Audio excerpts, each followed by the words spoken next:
Hi, welcome to the pursuit of truth. I was just, I don't know why I said it like that. I was just watching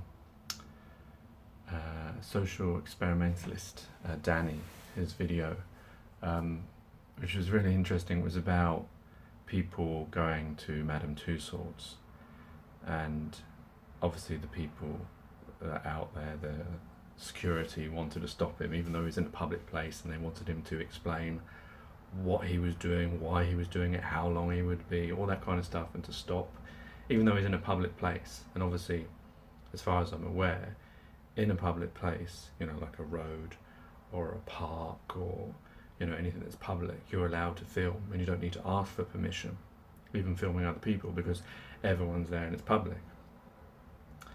So obviously, if he was inside, then maybe it would be different. Even though obviously people are always filming inside Madame Tussauds, so I don't know why they would really be worried. When none of the people that were queuing, but he was just trying to ask them, like, what is it? Why has it got to this stage that you have given Madame Tussauds, owned by Merlin, £30 plus? I think it's actually more than £30 to go and see waxworks models of people of the past and celebrities whose past may be very questionable.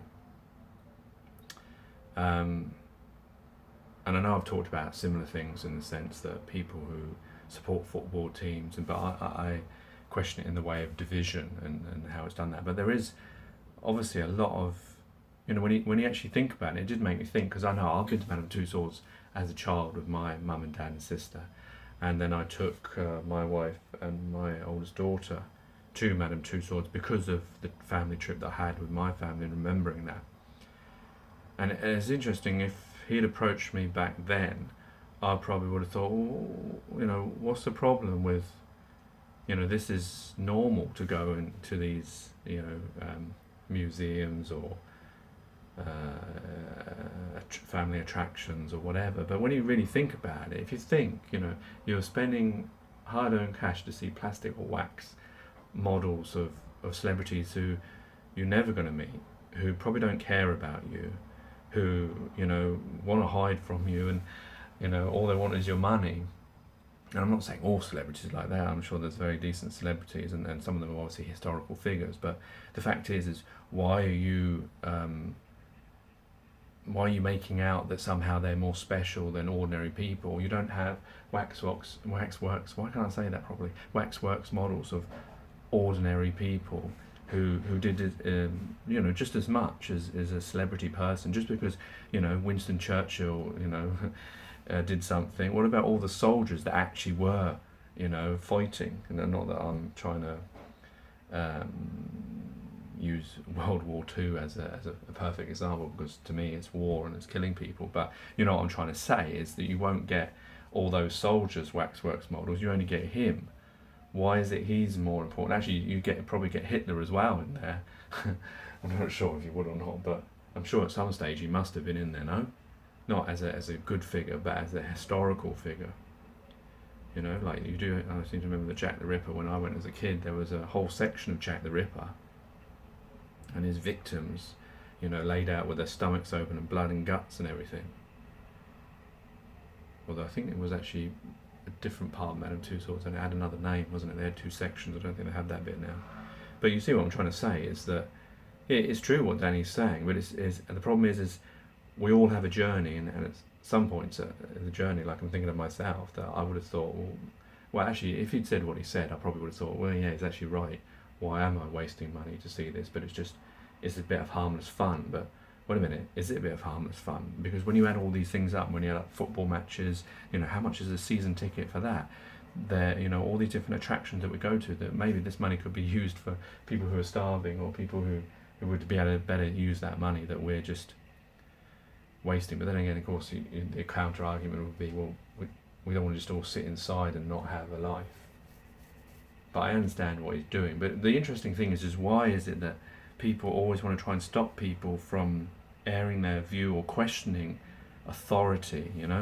It's like the security guard wanted him to stop and didn't want him to film him. Well, don't stand in front of him, like he was trying to say, and like, why do you think you have authority to tell me what I can and can't do? But we all buy into that system of authority.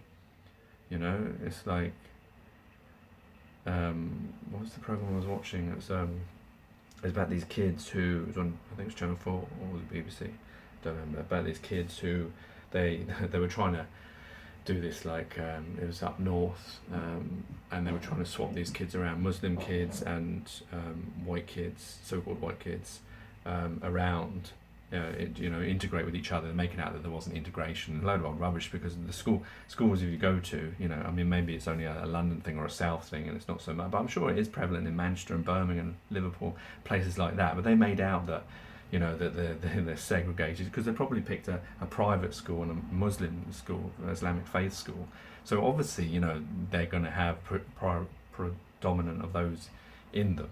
So it was like a false argument. They were trying to harken back to America when they had an experiment where they moved people from one area to another, and they were trying to sort of equate the 1950s America with today in Britain, which is far from that.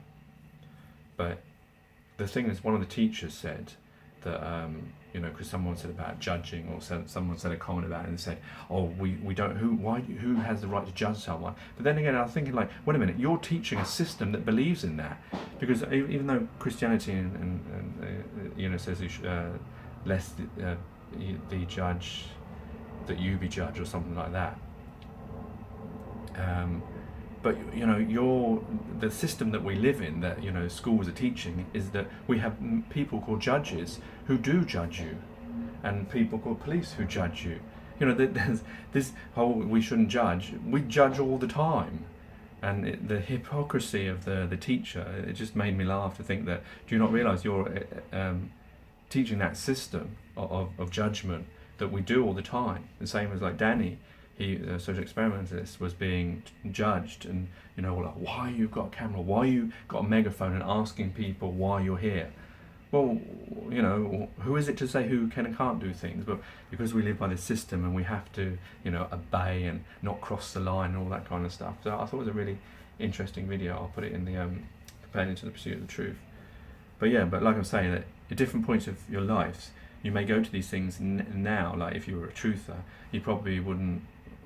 You'd probably question it a bit more, or maybe you wouldn't. You still go there. I might even still go there. But then when you get someone else who makes you think, wait a minute, why are we going to a place where, I mean, it does sound really stupid when you think about it.